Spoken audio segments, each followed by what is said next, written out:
Good morning, everyone. Thank you all for being here. I want to extend my thanks to Superintendent David Brown and his leadership team who are joining us this morning, as well as Police Board President Guion Foreman and Chairman of the City Council Public Safety Committee, Alderman Chris Taliaferro. As many of you know, 2 months ago, our city bore witness to a video that left us all shaken and enraged. We all now know and saw a police raid at the home of Miss Anjanette Young, whose personal dignity was abused and violated when a search warrant was executed at her home, which happened to be the exact wrong address. What Miss Young experienced continues to be traumatic and disturbing for all Chicagoans of goodwill, but especially for Black folks and people of color here in Chicago and really across the country. That video resonated wide and far. Because what people saw was something that too many people of color and Black folks have experienced way too often, and a reality that is too present. An overall lack of regard and respect. That moment served as an abrupt but appropriate wake-up call to our entire city. And even though that February 2019 raid occurred before I was mayor and before Superintendent Brown was in charge of the Chicago Police Department, we have owned and we have a responsibility to make right what was wrong. It was a clarion call for us to look at what happened and what we needed to do to make sure that the circumstances that Ms. Young endured were never repeated again, and to do everything possible to make sure that that didn't happen. That is why today I'm proud to join my fellow leaders here in announcing sweeping new changes to the Chicago Police Department's search warrant policy. And I will call them draft changes because we will put them out for public comment and review. They will be posted, and a detailed and comprehensive and, above all, transparent process will ensue, and build upon ongoing reform efforts to ensure that the values of transparency, accountability, and fundamental respect for human dignity are reflected whenever a search warrant is issued and served. And this includes the following steps and changes. To that end, we are announcing today the next steps, and I will break these up into what happens before a search warrant is executed, during, and after. Before a search warrant is executed, here's some of the new changes that are reflected. All warrants must now be approved by a deputy chief or above. That is 3 ranks higher than the current requirement that all warrants be approved by a lieutenant or above. Now, submitting officers' chain of command, including their commander, will review the search warrant before it ever gets to the deputy chief for approval. Why is this necessary? It's necessary because, as we all know, going into somebody's home should be an exception. A Fourth Amendment allows for that to happen, but only in certain circumstances where there's an establishment that evidence of a crime will be found in a particular location. No matter how you slice it, it is an intrusion. And so making sure that we get the facts and the details right, and that there is ownership at the highest levels of CPD is critically important. This new policy also addresses no-knock warrants. Now, to be clear, in CPD, no-knock warrants are extraordinarily rare. But what this new policy does is formalizes the exacting standards under which no-knock warrants will be permitted, and making sure, in fact, that they are very rare circumstances and only used when there is clear evidence of danger to someone's life or safety. That is the appropriate high standard that must be met. And furthermore, all no-knock search warrants must be personally reviewed by a bureau chief, not a designee. And to make this point very clear, there are only a small handful of chiefs within CPD. So we are elevating this circumstance of a potential no-knock warrant even higher within CPD, and making sure that the chief and no designee, just the chief, owns responsibility for any no-knock warrant that is signed off on. There's also new provisions to protect vulnerable persons, including children. We are now requiring a planning session before the warrants are served to identify any potential vulnerable people present at the location. And finally, we previously required an independent investigation to verify and corroborate John Doe search warrants, that is, warrants that do not contain a specific person's name. Now, all search warrants will require an independent investigation to verify and corroborate information used to develop the warrants. This will help make sure that the information being relied upon is accurate and verified. And these are just some of the new pre-execution safeguards that must be followed before a search warrant can ever be presented to the state's attorney or to a court. I now want to turn to what happens during the warrants. And I want to reflect upon one of the, I think, the most important changes in this new policy, and that is emphasizing that no matter what the circumstances, any individuals found within a location where a search warrant is executed must be treated with dignity and respect. And let me read the actual language that is now the first policy prescription in the new draft search warrant policy. All department members will treat all persons with courtesy and dignity, which is inherently due every person, and will act, speak, and conduct themselves in a courteous, respectful, and professional manner. And then it goes on from there. This is common sense, but this is now enshrined in the actual policy itself, and I think that that is an important development, so all officers are clear, no matter what the circumstances are, no matter who the target of the investigation is, that person and anyone found within the location must be treated with dignity and respect, period. In addition, when it comes to other reforms during the search warrant itself, the new policy requires a lieutenant be on the scene and have overall command of the search warrant. We will also be requiring a female officer to be present and available for any search team assignment. And only members of CPD SWAT will be able to serve no-knock warrants, which again will only be allowed when there is clear evidence that a life or safety is at risk. Furthermore, each officer participating in serving any search warrant must have and activate body-worn cameras. And the Chicago Police Department will be adding specific rules related to pointing of weapons at people while serving a search warrant. Let's now turn to what this new warrant policy affects in the after the warrant is executed. CPD took a hard look at its policies and procedures after the warrant was served. And notably, CPD is establishing the specific status of a wrong raid.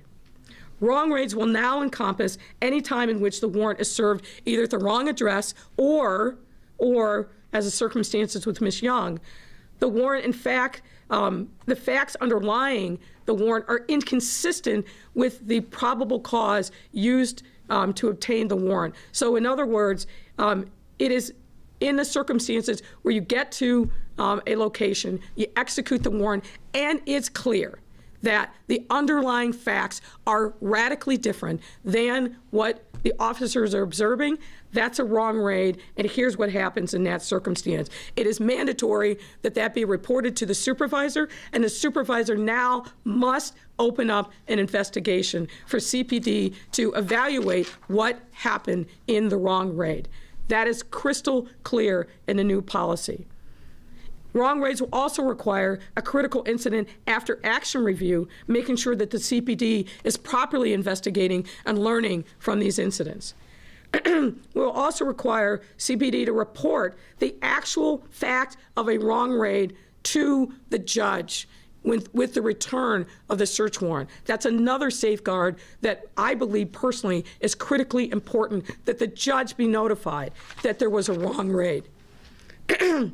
These are the highlights of the changes that are going to now be instituted in this new search warrant policy. Each of these reforms was crafted for the sole purpose of ensuring that the rights and the basic human dignity of all Chicagoans, no matter what the circumstances, are respected and protected, and that the wrongs of the past are made right. This moment, however, is not the end, it's the beginning.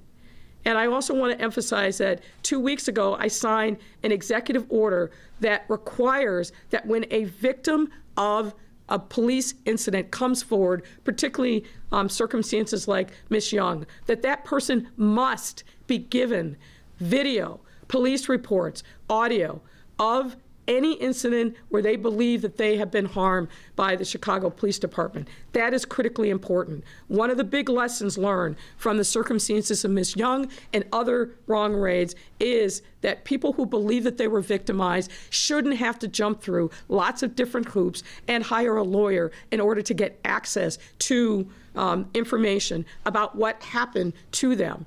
This is now the decreed from my office to CPD, to COPA, and any other investigative body that has access to information that could help a victim who alleges that they've been mistreated at the hands of the Chicago Police Department. Now, I want to close by saying this. We have all made a commitment to continue to engage in these difficult conversations about the harms that have been created and how we build a better path forward, whether it's within our police department or the broader issues that are resonating within our city. This has been a very tough year for our city and our residents. Whether it's COVID-19, whether it's the civic uprising that followed the murder of George Floyd, or on and on, all of us are bearing a significant burden as a result of the circumstances over the last year. We've got to be united in finding solutions that bring us together and that unite us and not further divide us. And it's my hope that with this announcement today and others to come, that we are on a path towards healing, which is critically important in this time. And now I'd like to welcome Superintendent Brown to the podium to say a few words. Superintendent? Thanks, Mayor. Good morning. Thank you, Mayor. Let me start by just reemphasizing some of the things the Mayor just expressed. Number one, the work of the Chicago Police Department should reflect the values of the people who live in this great city. That's why we ordered this top to bottom review of the department's search warrant policy, even though there had been a review in January 2020. Today, CPD makes good on its promise to change how search warrants are served in Chicago. It's always the right time to do the right thing. We should always be evolving to improve our policies, training, and accountability. The new search warrant policy is out for public comment for the next 15 days, as the Mayor mentioned. The latest policy changes were the result of a dedicated work done by a committee headed by Chief of Patrol Brian McDermott. But Chief McDermott did not work alone. The policy was crafted with feedback from our community partners and neighborhood stakeholders. I also want to acknowledge the Chicago City Council for its interest and input in these revisions. The new search warrant policy builds upon the changes, as I mentioned, the CPD instituted in January of 2020. A strong police department must continue to evolve in this way. We must always work to improve. We must always focus special emphasis on continually improving our policies, training, transparency, and accountability. I encourage everyone over the next 15 days to take a look at the new policy and weigh in with your thoughts and opinions. Your comments and recommendations will influence the final product. Once approved, the final policy will be explained in a department training video and will be reinforced with officers with citywide roll calls and training. As a courtesy, we have also shared this new policy with the independent monitor who is overseeing the consent decree. As for the new policy, additional supervision stands out, as the Mayor went through earlier, as a major improvement. Search warrants will now be approved by the very highest ranks of the command staff, with the rank of deputy chief or above, but in the circumstance of no-knock, bureau chief or above. A lieutenant instead of a sergeant will now be required to be on scene throughout the search warrant and responsible for the behavior of officers on that scene. And all officers serving a search warrant will be required to wear and activate their body-worn camera. The new policy also requires, as the mayor mentioned, a female officer to be present for all search warrants. As mentioned also, no-knock warrants will be restricted to SWAT officers serving those warrants only in the circumstance of life safety. If police serve a warrant at the wrong address or based on inaccurate information, a complaint log will be numbered and will immediately be generated. CPD will then conduct an after-action review on any wrong raised to identify and remedy mistakes immediately. As police officers, we need to be the first to admit our mistakes and what we can do to make sure we learn from those mistakes. This new policy is a direct reflection of lessons learned. The department remains dedicated to continuous improvement, and we will do so in partnership with the people of Chicago. I want to close with condolences to Officer Daly, who we lost tragically in the last several days. To him and his family, we want to offer our prayers and support. I also want to mention the federal charges of inciting a riot being filed against Massey from the August second round of looting in Chicago. I think that's a significant example of the dedication, hard work, and really very good detective work from Detective Deena Hand's, Chief of Detective Deena Hand's staff, who relentlessly pursued from a social media Facebook post, collected enough evidence, wouldn't be turned away from getting the charges that we feel are appropriate for the circumstances, Mr. Massey, who has admitted to his crime. Carjacking, reducing violence, officer wellness, improving community trust, consent decree requirements, reform, and changing the culture of the Chicago Police Department is our focus. And the search warrant policy is just one example of continually improving, looking at our policies, being honest and transparent when we make mistakes, and taking the hard steps to be honest with ourselves, to improve and to continually improve. The people of Chicago deserve this, and we are committed to it. Thank you so much. Alderman.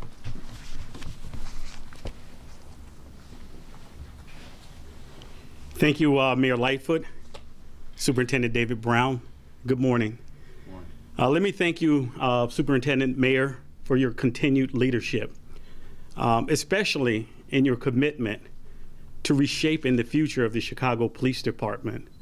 That includes a future, in my perspective, that does not necessarily rely on public polls to determine whether residents of this city feel safe, or to determine whether there's trust between our community and our police. That also includes a future where I believe that policies such as the ones that are being announced today are done on an ongoing basis. You know, there's a saying that I learned when I was a kid, if it ain't broke, don't fix it. And I think you could also say, if something is broken, you must fix it. Now, I'm not saying that our Chicago Police Department is broken, but I do believe that there are some things that we need to tweak and that we need to fix within our department. And these policies that the mayor's announcing in an executive orders that the mayor's announcing, will help to guide our police department on a path where our residents do feel safe and our residents do trust, not only in this police department, but they trust in the officers that serve the city.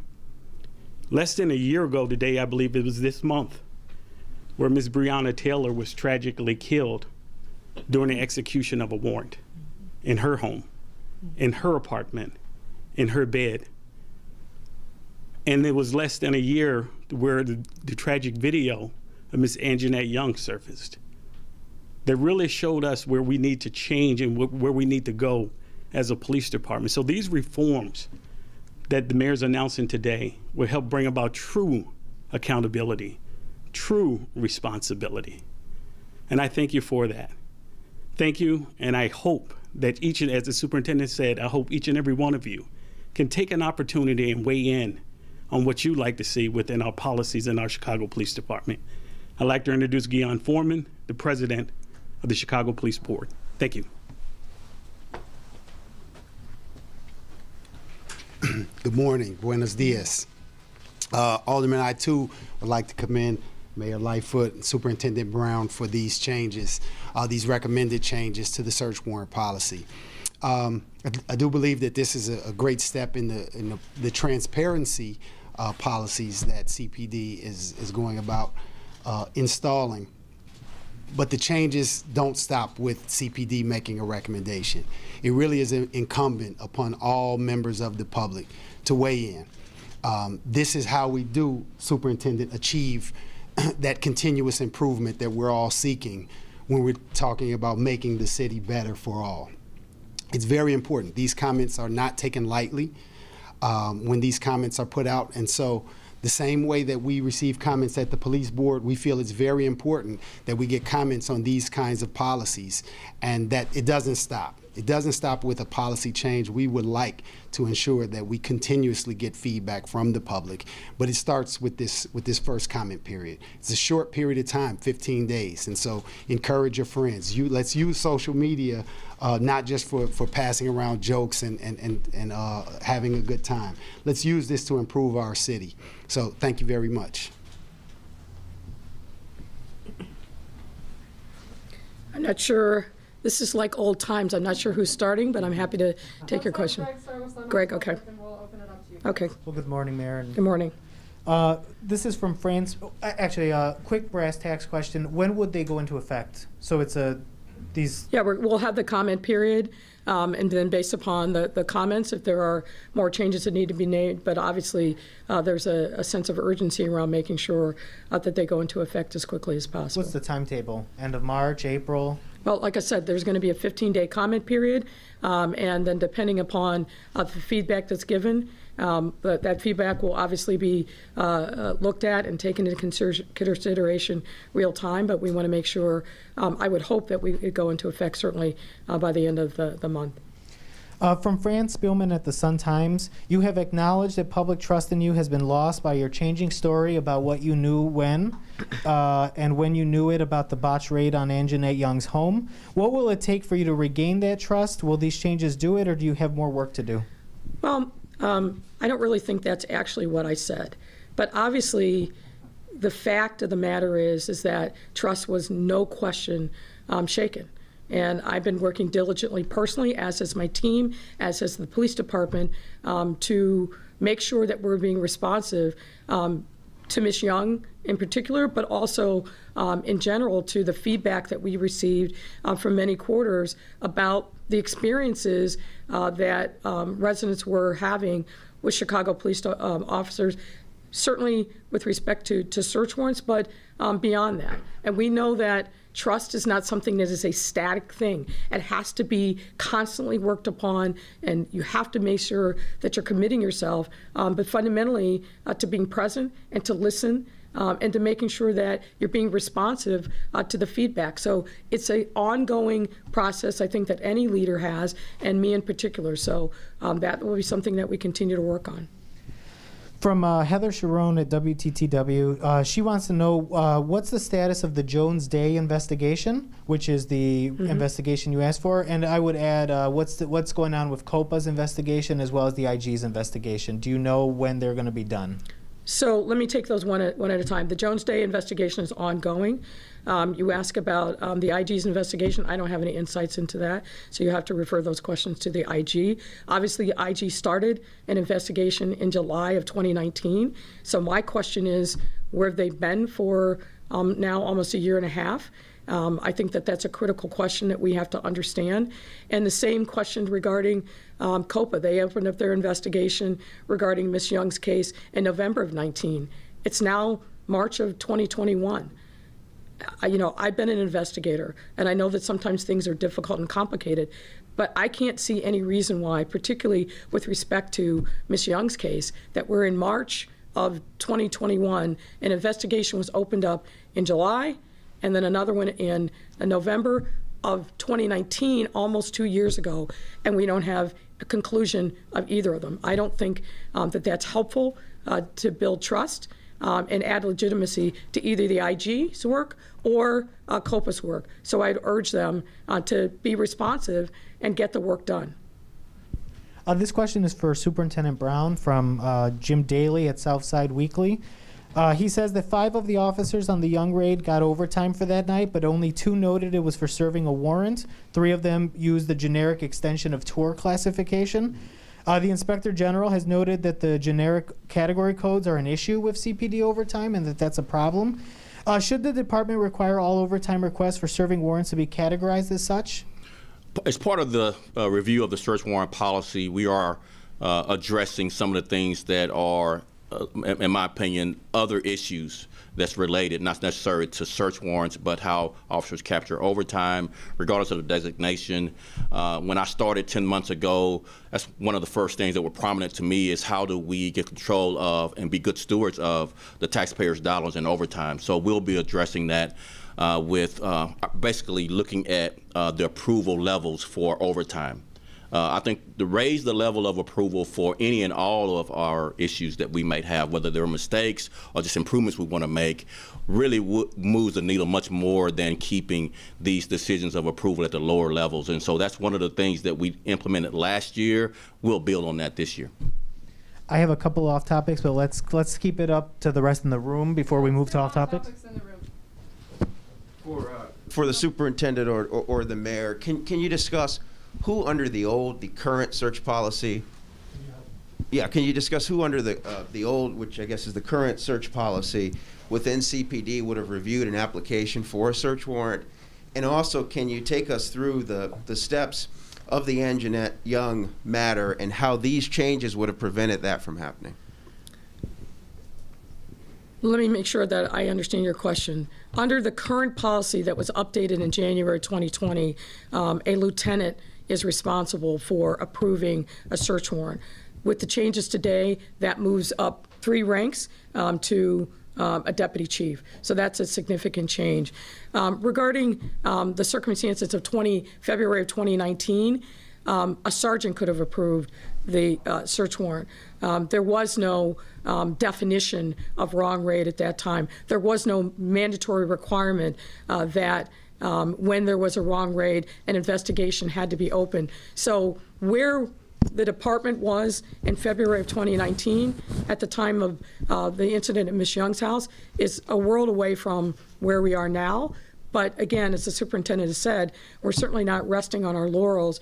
We're going to look at the feedback that we get from members of the public and take that into account.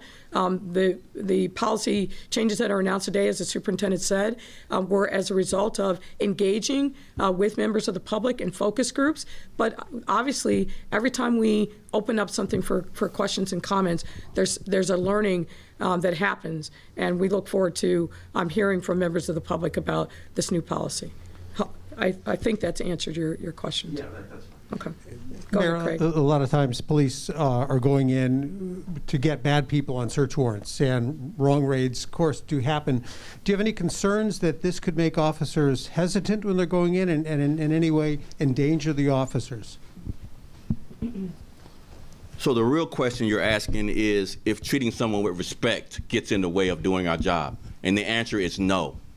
So following these policies and procedures with an emphasis on everyone deserves a measure of respect actually enhances our ability to do our job and creates an environment of trust in the community, which again is a force multiplying our being effective at reducing crime. But is there, what if they're going in and they've got guys who have guns? So if Ms. Young was the biggest drug kingpin, we still should have treated her with dignity and respect. That should be clear to everyone that her dignity and respect had nothing to do with whether or not she was actually the focus of this or this was a mistake and it was the wrong house. She still deserved a measure of respect. And that does not get in the way of us doing our job, without question. A question for the mayor.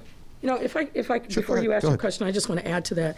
Look, you know, when I was a prosecutor, I prosecuted a lot of drug cases. And not surprising, a lot of drug cases involved the execution of search warrants.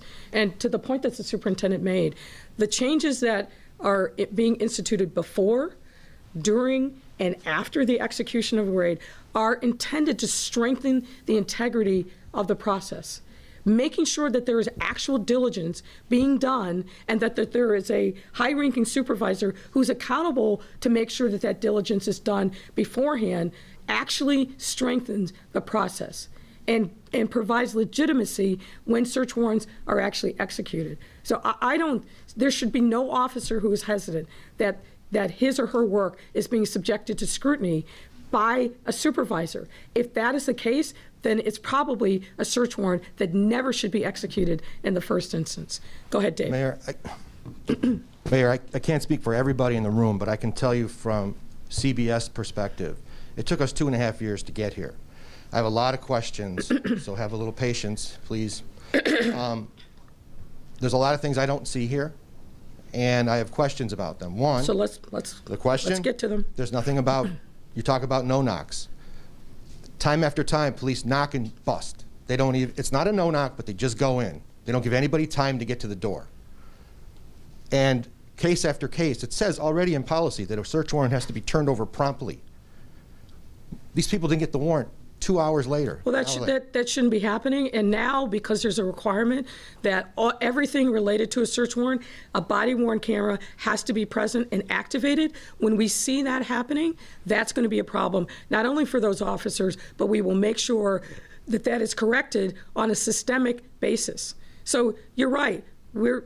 Anjanette Young's, the search warrant at her house was in February of 2019, before I was mayor, before the superintendent was even in Chicago. But what I can control is what happens now and going forward. And I have made my commitment to the public, not just today, but previously, that we are going to get this right, and we're going to make sure that people's rights are respected. A Fourth Amendment intrusion into someone's house is an exception under the U.S. Constitution, an exception that we have to take seriously. And that's exactly what we are doing in announcing these policy changes today. And if officers don't get it right, that's going to be visible now for all to see, because it's going to be captured on body cameras, and we're going to take decisive action to make sure that those kind of problems simply do not repeat themselves. Transparency is one of the strongest tools that we have to make sure that officers are conducting these search warrants in a way that is consistent with common sense, the Constitution, Illinois state law, Chicago municipal code, and basic precepts of human dignity and respect. We've already exposed 2 raids that occurred under your watch, February of 2020, after the new policy, the last new policy in January of 2020, where the body cameras were not activated, or the guys wearing them didn't show up until after the raid, based on confidential informants that no one even knew the name of. So when something like that happens, then there's going to be accountability, Dave. That's why we have policies, and we hold people accountable to those policies. Nobody's been disciplined yet for any of these raids. I believe, I don't know the specifics, but if that has been brought to our attention, they're under investigation. Obviously, the investigations need to be done in a timely fashion. And I said at the outset, in response to the first question, I don't have any patience for people dragging their feet on investigations that need to get done. The Inspector General went out publicly in your publication and said in July of 19 that he was doing a top-to-bottom evaluation of wrong raids. In July of 19, we haven't heard a peep from the Inspector General on this issue. Where's he been? Same thing regarding COPA. Opened up an investigation in November of 19, and as far as I can tell, did nothing for over a year until the video of Anjanette Young burst into the scene. I'm about holding people accountable, and we've got to do better, and we've got to get this done. Question for Give you one more, and Superintendent then we'll Brown. go to the rest of the room. One more for Brown. Superintendent Brown, these are drastic changes. Deputy Superintendent, it's way up there to have him sign off. We know how it was happening before. Since you've been here, since February, since COVID started in March, how many, do you know how many raids you've done? So I didn't start in February. I started in April. Okay, April. So since you've been in office, since you've been in your position, do you know how many raids have been conducted? We average about 1,500 search warrants a year. Are you still keeping the same average that you had been on pace for in years past? We have. So who's conducting those raids? So again, we had changes in January, and we are implementing these changes with community feedback for additional changes. We start looking at these in December of 2020. We want to move fast with these changes, but we don't want to leave the community behind. So I get your sense of urgency. We have a greater sense of urgency, but it includes working with the community. And so even though that in some perspectives may slow the process of getting changes done, I think it's important to include the community regardless of the time that it takes to get the policies with feedback from the community. So yes, we are on the same pace, or we were on the same pace. Likely what will happen with this higher level of review, that the pace of search warrants will slow, and that we would vet out those search warrants that don't need to be approved. Having it at a level of sergeant to approve across the 22 districts, you likely would have never received standardization or quality in your search warrants. So this is an important step, and I just, again, want to acknowledge the hard work that went into really thinking about how do we make sure we vet through the search warrants that don't need to be served, and make sure that we utilize this enforcement capacity to have the best results, but with the community. You've taken the police officers off the street. One last question, and I'm done. You did like one last questions. Well, I only asked Are you one, Baptist? though, so this is my second one for you. That's like preacher's clothes that I'm a Baptist, so go ahead, man. One last one. This is the real last one. I wish I didn't have to be here. So, on a subject like this. There's a joke there somewhere. I know it is, but I'm going to let you go. Keep going, man. You're taking the officers off the street in the Anjanette Young case. They've been stripped of their powers. But none of the officers in any other of these wrong raids we've been reporting on, the Mendez raid, Tate family raid, which were clear-cut wrong raids. They've even admitted to it on their own body cameras that they're in the wrong place. None of these officers have been disciplined. None of these officers have been taken off the street. So, some of them are on your community safety team right now. So right now we're looking at any and all complaints that were presented to us. If some had been presented, I would encourage those that have complaints about search warrants that you've covered to come forward so that we can open up investigations and take the appropriate accountability actions. If you have something, you can do it on their behalf, and we'll look at and reach out to those victims of this and make sure we conduct an investigation. So we're going to move on to somebody else. You got your question asked and answered. Thanks. Superintendent, was wondering... Who's your question to? Who's the question for? You. Okay, thanks. There's could you identify yourself, sir? Sure, I'm Aaron Gettinger with the Hyde Park Herald. There's an ordinance being put out by the members of the Progressive Reform Caucus to ban no-knock warrants in the city of Chicago, period. I was wondering if you could explain from your perspective and the perspective of the department what the utility is of no-knock warrants in action, even if the restrictions that are being put forward today go into effect. Why the police need this tool in their wheelhouse to do their jobs effectively. Yeah. We're sworn to protect life. So if the circumstances present themselves that we have to make a quick entry to save someone's life, say someone's being murdered, and we hear the cries and screams, we can't wait outside that door and wait for that offender to kill someone, hearing those loud screams from inside a house. That's just common sense. So again, that one exception, which would be rare, it would be a rare circumstance that we would serve a no-knock warrant, and it requires the level of approval to be a bureau chief, which is the highest ranks of the department. Okay. Alderman Taliaferro, again about that ordinance that the Progressive Reform Caucus members have filed, would you allow it to be up for a hearing in your committee at this point? I just received it at the introduction of, it was introduced at the last city council. We are certainly looking at it, and we'll discuss that with the chief sponsors of that. Have you had any discussions so far? Not yet. I just received it. Understood. And Thank you. The mayor? In that ordinance, it made a specific mention of gender identity as far as officers I'm sorry, say it again. Gender identity as opposed to gender with officers searching suspects during no-knock warrants and that kind of thing. And you're today mentioned gender officers of the same gender searching members or targets of no-knock raids and that kind of thing. I just wondered if there are any protections as far as for trans individuals with the policy that you've laid out today. If you could discuss, any more policy for protections for trans Chicagoans. When you see the actual verbiage of the search warrant, it's very clear that no matter who the person is, that they have to be treated with dignity and respect.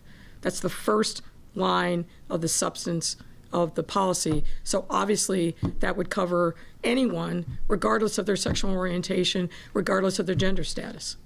All right, we're going to do two more from Doug. All right, two off topics, Mayor. Okay. One is from the Better Government Association. They say your Monuments Commission has recommended that 41 statues be considered for removal.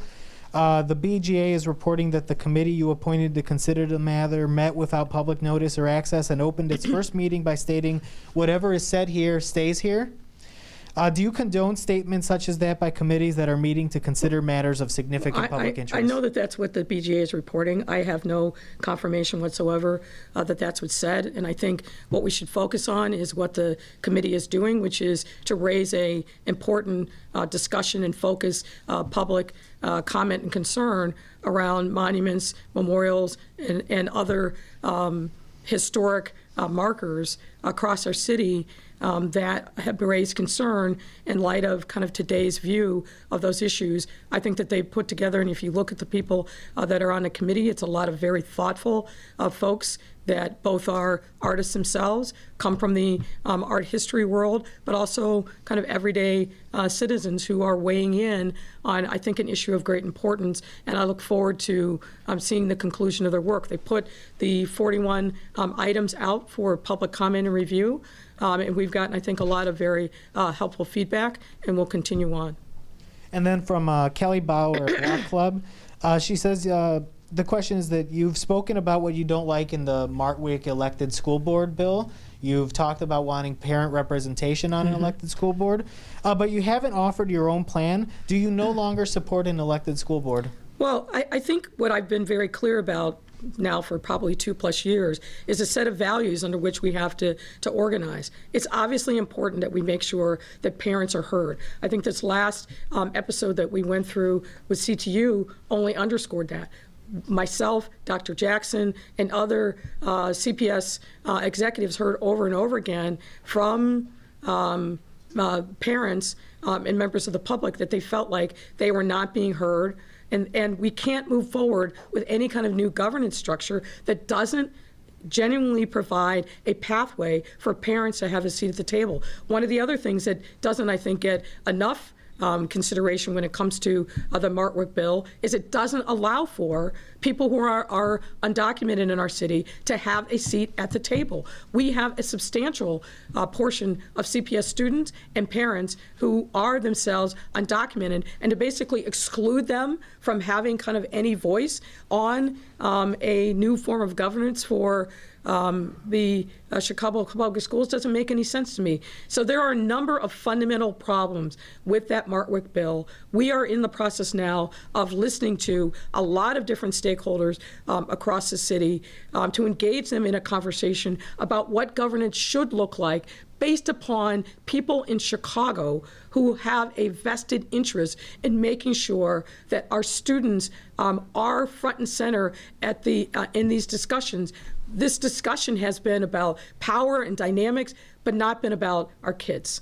And we've got to reorient that discussion to really focus on them and making sure that the people who are most protective of our children, meaning their parents and guardians, actually have a seat at the table. And the Martwick proposal, and frankly none other than I've seen, actually make sure that that happens. What we don't want is what we've seen from other locations across the country, for example, in California, where a single school board race was $1 million race. That excluded lots of voices, and it will exclude if that's the kind of model and dynamic that is set up here. So we've got to be very thoughtful and careful about what form of governance that we push forward. And we've got to, as I said, and I've been very clear on this, parents have to have a genuine pathway to sit on that school board. All right, thank you, Mayor. Thank you. Superintendent about the carjacking. One more to the suit on carjackings, that's it. Okay. Superintendent, so we saw that the carjackings were down last month, according to your numbers, and we saw the department talked about the weather may have played a factor, but the shootings remain steady. So what, in your mind, made a difference in terms of getting those numbers down, and what do you want the public to know about carjackings? I think first and foremost, let me talk in broad terms about the criminal justice systems and the global pandemic's impact on the criminal justice systems. So the courts have been closed to jury trials for 11 months, almost a year now. So there's been no rendering of justice. And so the levers of justice are effective when officers make an arrest, people are brought to court and have a fair trial, and some are convicted and brought to justice. That sends the message to criminals that this type of behavior won't be tolerated. So to not have that for 11 months, and the cops are not judge, juror, or jailer. We make an arrest, and we have made, as of this morning, 340 arrests for carjackings, which include vehicular hijackings, possession of stolen cars, you know, the felony charge of stealing the car. I mean, we've taken down some of these crews, which have had the more immediate impact, but the longer term impact will be much more effective when our courts open back up. We are encouraged to hear that there's some discussions about opening the courts in March, sometime this month, but the full pressures of the criminal justice systems on criminal behavior won't be seen until the courts are fully opened. Thank you. Thanks, everybody.